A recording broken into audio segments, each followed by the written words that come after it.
Welcome to whistle. Sankranti అనే పదం సంస్కృతంలో సంస్క్రాంతి నుంచి వచ్చింది. అంటే అర్థం మార్పు, సంచారం, దిశ మారడం. ఖగోళ శాస్త్రం ప్రకారం సూర్యుడు ధనస్సు రాశి నుంచి మకర రాశిలోకి ప్రవేశించే రోజును మకర సంక్రాంతి అంటారు. సంక్రాంతి అంటే సూర్యుడి ప్రయాణానికి సంబంధించిన పండుగ. సూర్యుడు ఉత్తర దిశగా ప్రయాణం మొదలుపెట్టే రోజు. దీనిని ఉత్తరాయణం అంటారు. ఈ రోజుల్లో సూర్యాస్తమయం ఆలస్యంగా, రాత్రులు చిన్నవిగా మారతాయి. అందుకే సంక్రాంతిని కాంతి, కొత్త ప్రారంభం, శుభకాలానికి ప్రతీకగా చూస్తారు. మరోపక్క రైతుల పండుగ సంక్రాంతి మరో అర్థం ఖరీఫ్ పంటలు చేతికొచ్చే సమయం. రైతు శ్రమకు ఫలితం దక్కే రోజు. భూమి, పశువులు, పంటలకు కృతజ్ఞత చెప్పే పండుగ. సంక్రాంతి అనేది ఒక కులానికో, ఒక వర్గానికో, ఒక రాజకీయ గుర్తింపుకో చెందిన పండుగ కాదు. అది కుటుంబాలు, గ్రామాలు, సమాజం కలిపే ఆనందానికి సంకేతం. భారతదేశం అంతటా వేరువేరు పేర్లతో, వేరువేరు సాంప్రదాయాలతో సంక్రాంతిని జరుపుకుంటారు. భోగి ద్వారా పాతదాన్ని వదిలిపెట్టి సంక్రాంతితో కొత్తదాన్ని ఆహ్వానించి, కనుమతో ప్రకృతితో పాటు పాడి పశువులు, ఆనాటి వ్యవసాయానికి వెన్నుముక అయిన ఎద్దులకు గౌరవం చెల్లించడం ఈ పండుగలో అసలు ఆత్మ.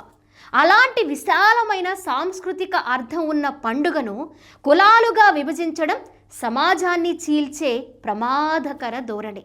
సంక్రాంతి సందేశం విభజన కాదు, ఐక్యత. తెలుగు రాష్ట్రాల్లో సంక్రాంతిగా, తమిళనాడులో పొంగల్ పేరుతో, కర్ణాటకలో మకర సంక్రాంతి సుగ్గి పేర్లతో, కేరళలో మకర విళక్కు, శబరిమల మకర జ్యోతి మీకు తెలుసుగా. ఇక మహారాష్ట్ర మకర సంక్రాంతిగా, గుజరాత్లో ఉత్తరాయణ్ గాలిపటాల పండుగ కైట్ ఫెస్టివల్గా జరుపుకుంటారు. రాజస్థాన్లో మకర సంక్రాంతి, పంజాబ్లో, హర్యానాలో లోహ్రీ పేర్లతో పండుగ జరుపుకుంటారు. బీహార్, జార్ఖండ్ కిడ్చి పేర్లతో, పశ్చిమ బెంగాల్లో పౌష సంక్రాంతి, అస్సాంలో మాఘ బిహుతో జరుపుకుంటారు. భారతదేశం వెలుపల నేపాల్లో మాఘే సంక్రాంతి పేరుతో, శ్రీలంకలో తై పొంగల్గా, బంగ్లాదేశ్లో పోష సంక్రాంతి పేరుతో, థాయిలాండ్లో సాంక్రాన్ పేరుతో, మయన్మార్, కంబోడియా, లావోస్ తింగ్యాన్ పేరుతో సంక్రాంతి జరుపుకుంటారు. ప్రతి ప్రాంతం తమ సంస్కృతిని ఇందులో కలుపుకుంటుంది. అలాంటి పండుగను ఒక కులానికి చెందిన పండుగగా ముద్ర వేయడం సమాజాన్ని విడగొట్టే అత్యంత ప్రమాదకరమైన ఆలోచన. ఇటీవల సంక్రాంతి కేవలం కమ్మవారి పండుగ అని ఎస్ఎస్ లక్ష్మి చేసిన వ్యాఖ్యలు సోషల్ మీడియాలో వైరల్ అయ్యాయి. ఈమె రగిల్చిన చిచ్చు రాజకీయ పార్టీలు, ట్రోల్ ఆర్మీలు మాదిరి డిజిటల్ ప్లాట్ఫామ్స్లో ఒక పెద్ద కుల వివాదంగా మారింది. ప్రజాస్వామ్యానికి, సమాజానికి ప్రమాదకరం. జర్నలిజం పేరుతో భావోద్వేగాల వ్యాపారం చేయడమే. ప్రజలను కలిపే సమాచారంగా ఉండాలి తప్ప చీల్చే ప్రచారంగా ఉండకూడదు. సమాచారంతో ప్రజలకు అవగాహన కల్పించడమే జర్నలిస్టుల ధర్మం, ద్వేషాన్ని పంచడం కాదు. నేను జర్నలిస్టు అని చెప్పుకుంటూ కులాల వారీగా యూట్యూబ్ ఛానల్స్ పెట్టి ఆయా కులాల భావోద్వేగాలను రెచ్చగొట్టడం జర్నలిజం కాదు. ఇలా తయారైన కంటెంట్ సోషల్ మీడియా ఆల్గారిథంకు నచ్చుతుంది. ఎందుకంటే కోపం, అవమానం, ద్వేషం ఇవే ఎక్కువగా వైరల్ అవుతాయి. కానీ సమాజానికి ఇవి విషాన్ని పంచడంతో సమానం. కులం అనేది మన దేశంలో ఒక సామాజిక వాస్తవం. కానీ దాన్ని రాజకీయ ఆయుధంగా మార్చినప్పుడు ప్రజలు పౌరులుగా కాకుండా గుంపులుగా విడిపోతారు. ఈ వివాదంలో కమ్మ కులాన్ని లక్ష్యంగా చేసుకుని ట్రోలింగ్, అవమానకరమైన మీమ్స్, దూషణలు విపరీతంగా జరిగాయి.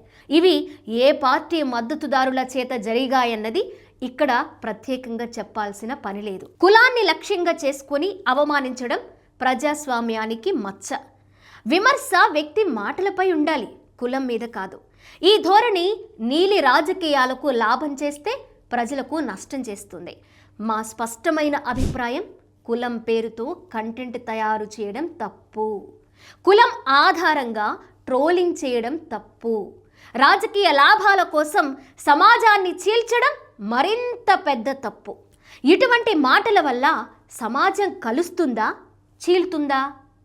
సమాజం చీలితే ప్రజాస్వామ్యం బలహీనపడుతుంది. అందుకే కులం కాదు, గుణం ముఖ్యం. ద్వేషం కాదు, చర్చ ముఖ్యం. విభజన కాదు, ఐక్యత ముఖ్యం.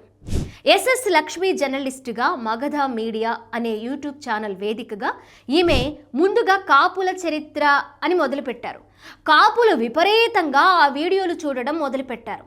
ముందుగా కొంతమంది కాపులు ఈమెను చూసి గర్వంగా ఫీల్ అయ్యారు. మన కాపు బిడ్డ అని సంబరపడ్డారు. ఈలోపు ఆమె వీడియో కంటెంట్లో లోపాలు గుర్తించడం మొదలుపెట్టారు. ఎక్కడో తేడా కొడుతుందే అని అసలు ఈ ఎస్ఎస్ లక్ష్మి కులం ఏంటి అని ఆరా తీయడం మొదలుపెట్టారు. ఈమె కమ్మ కులానికి చెందిన లావు శివలక్ష్మిగా తేల్చారు. అంతటితో ఆగలేదు. ఆమె కులాంతర ప్రేమ వివాహం ఒక రెడ్డి యువకుడితో జరిగిందని రూఢీ చేసుకున్నారు. అయ్యే మన పిల్ల కాదా అని ఒక కాపు పెద్ద తీవ్ర నిరాశ వ్యక్తపరిచాడు. ఈలోపు ఈమె కమ్మ చరిత్ర రెడీ అని ఈ వివాదాన్ని రగిల్చారు. ఆమె చెప్పిన కమ్మ చరిత్రలో చాలా తప్పులు జరిగాయి. తప్పంతా ఈమెదే అనడానికి కూడా లేదు. కమ్మ కులానికి చెందిన కమ్మ కులగజ్జి వ్యాధితో బాధపడే కమ్మ కుల సంఘ నాయకుడు ఈమెకు ఈ ఫీడ్ ఇచ్చుండొచ్చు. కొంతమంది బాధ్యత లేని కుల కుష్టు రోగుల సంఘం కమ్మ సంక్రాంతి అని బోర్డులు పెట్టి బ్యానర్లు ముద్రించి సంక్రాంతి జరుపుకుంటున్నారు.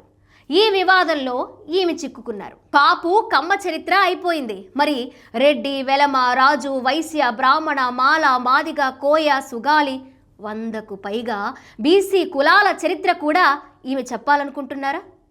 మరోపక్క ఈమె అదానీ, అంబానీని వెనకేసుకురావడం, ముస్లింలపై వివక్ష చూపించడం, హిందుత్వ ఎజెండాను తలకెత్తుకోవడం, ఎవరి రాజకీయ ప్రయోజనాలను కాపాడడం కోసం ఈమె పనిచేస్తున్నారు అనేది అసలు ప్రశ్న.